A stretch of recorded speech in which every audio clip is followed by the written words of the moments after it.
GTA 6, this is literally the entire internet. You cannot literally go anywhere without it being GTA 6 related, mostly due to the fact that not only did they delay the game, but they also released a trailer, which was good, but there still was no gameplay, so...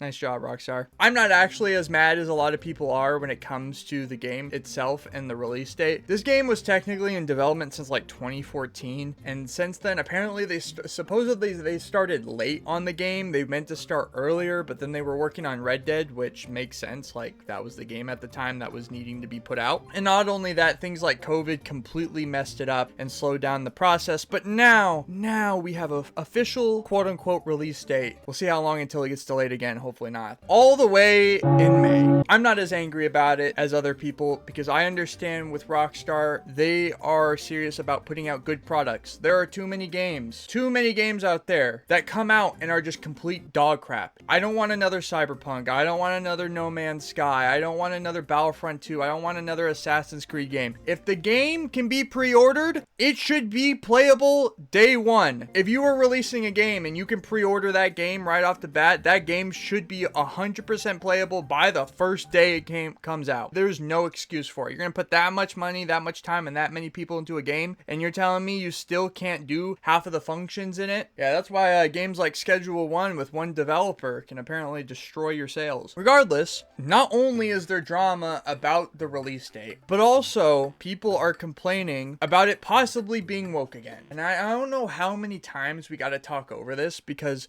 I feel like no matter what anybody and what company does, they're just always going to be labeled one side or the other, because freaking politics are so freaking polarizing and it's irritating. But man, dude, you see people talking about how the game's gonna be woke or it's gonna be too offensive, and I'm like, first of all, shut up.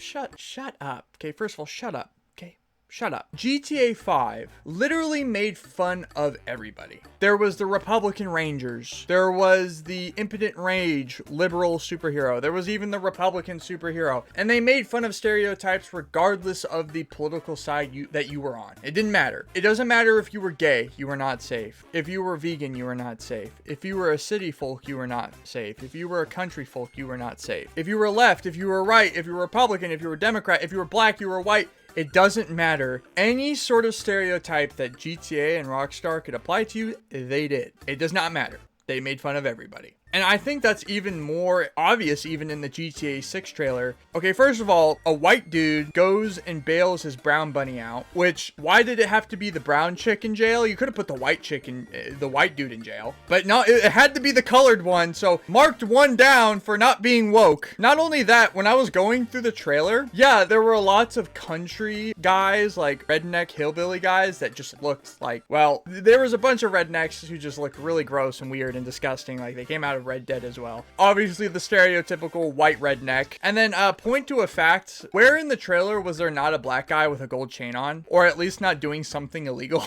I literally was like looking through the trailer, and even the homeless black dude with his dog sitting on the sidewalk had a gold chain. Well, the stereotypes go crazy. The stereotypes go crazy, and they go in every single freaking direction. It does not matter if you were black or white, brown, whatever it is, bro. I feel like anyone complaining about this being woke is just ridiculous. You also remember in Red Dead 2 how there was that feminist, and there was like a bunch of drama because a bunch of game journalists were being pussies and complaining about the fact that people were like beating up this NPC. Like, shut the hell up, bro. Just shut up. You know what's funny is, like, looking back on that, is that it's not like they made the feminist chick like a young, beautiful, gorgeous, we want to fight for equal rights, blah, blah, whatever. And cool, first wave feminism is pretty sick. But instead of making it a young, beautiful, courageous, strong female, it was instead a kind of heftier, older, annoying Karen. They knew what they were doing. When people depict feminists, they don't think young, beautiful woman. They think older, annoying Karens. I think Rockstar really replicated that very efficiently. Not only that, there is so much drama about the fact there being a pride parade. You know, if the pride parades are anything like the Red Dead feminist chick, if you were able to knock out a Karen on the sidewalk, what do you think GTA players are going to do when there is a street lined up with hundreds of people, part of the LGBTQ community, and they have access to every vehicle and every weapon in the game?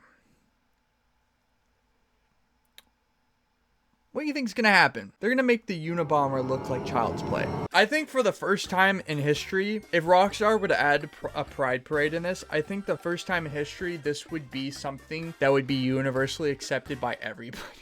I don't think you would hear anyone complain about them adding this. I'm going to be completely honest. It's horrible, but you know GTA players. I don't know many devious gaming communities like the GTA player community. The online lobbies are literally like Afghanistan. You can't go anywhere without being blown up. What do you think is going to happen in single player when there are hundreds of people lined up on a street and, oh, I just turned left on this street in my semi-truck, and the next thing you know, Yeah, we're going to wait for those clips to pop up on YouTube. Some tells me it won't take very long. Regardless, I think GTA is going to be great. I'm fine with the delay. And you know what? I don't see all the woke crap that people are complaining about. Hey man, I feel like people just like to complain about things, especially things that are popular and that are just going to be coming out. And I think they just like to complain. Honestly, I think that's what it is. And that's why I just don't worry about it. I think the game's going to be great. I'm going to be patient. As much as I want to play it now, I understand that I want a good product by the time it comes out. So regardless, let me know what you guys think about GTA, what you guys think that the future of GTA is going to be, and are you excited for it? And what do you think about the delay? I'm interested. Anyways, I will see you guys later. Bye-bye.